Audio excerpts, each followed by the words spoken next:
పుస్తకాలు కట్టలు దరిద్రపు దిక్కుమాల పుస్తకాలు చదవడం కాదురా పిచ్చోళ్ళారా. బైబిల్ చదవండి, వన్ అండ్ ఓన్లీ గ్రంథం. బైబిల్ చదివితే మహాజ్ఞాన విజ్ఞానం ఉన్నది ఇందులో.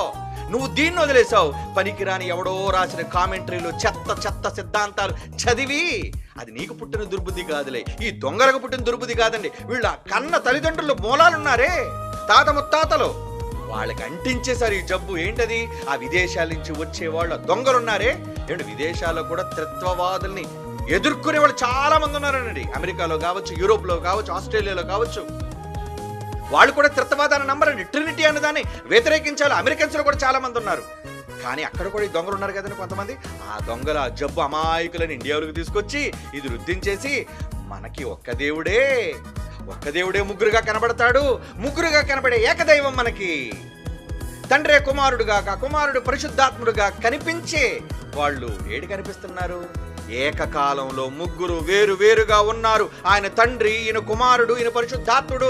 క్లియర్గా పరిశుద్ధాత్మ దేవుని ద్వారా క్రొత్త నిబంధనలో రాయబడినా అంగీకరించలేని ఈ అంధులు వీళ్ళకి ఏదో ఒక ఛానల్ ఉందని, ఏంటి ఛానల్లో ఇలాంటి అబద్ధాలను ప్రచురించడానికి ఇష్టపడ్డారు. కానీ మిలేనియం మహనీయుల్ని మట్టి కల్పించింది బైబిల్ అని మనం మాట్లాడితే ఒక్క క్రిస్టియన్ ఛానల్ పిల్లేదండి అప్పుడు మనల్ని. మీకు యథార్థం చెబుతున్నానండి. ఏమండి, మా బైబిల్ తరపున కదండి జైశాల్ గారు మీరు మాట్లాడుతున్నారు. ఏమండి, వాళ్ళకి అక్కసు జైశాలను పిలవడం తప్పట. ఎవరు జైశాలు కాదట. జయించువాడు నా సింహాసనం మీద కూర్చుని ఉంటే వీళ్ళు బాధ బయటకు కక్కెత్తనండి జనాల మధ్య. మనం ఎవ్వరు ఈ దొంగల పేర్లు మనం ఎత్తి ఎప్పుడు బహిరంగ సభలో మనం మాట్లాడాం. కానీ వీళ్ళు వాళ్ళ అక్కసు బయటకు కక్కేసి జైశాలటండి. వెళితే నువ్వు బైశాలు ఏంటి? ఈ దొంగలందరూ బైశాలు కనుకనే ఆడు జబ్బ చరుస్తుంటే ఎవడో అహ్మద్ దేదాదు అందరు గుడిలో కూర్చొని భజన చేస్తున్నారు. వీళ్ళందరూ కూడా భయశాలు. వీళ్ళందరూ జైశాలిగా ముందుకు లేచాడు, సవాలు విసిరాడు. ఏమండి, ఇది మేము ఈ ప్రకటన చేస్తామండి అని ఒక్క క్రిస్టియన్ ఛానల్ ఆ రోజు 1995 రాలేదండి.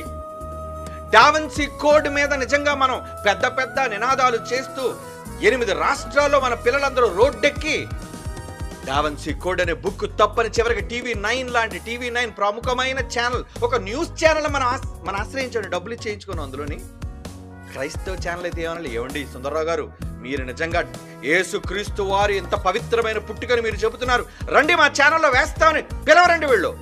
ఎందుకు? సిద్ధాంతవాదులు. నేను చెప్పాను, యేసు ప్రభు కన్యక పుట్టినవాడు, ఆయన జన్మ పవిత్రమైనదని శాస్త్రీయంగా నిరూపించాను. ఒక్కడైనా మనల్ని పిలిచి అడుగుతాడా? ఒక్కడైనా మన ప్రసంగాన్ని వేస్తాడా? వెయ్యరు. అదే చెబుతున్నాడు, పక్షపాతులు.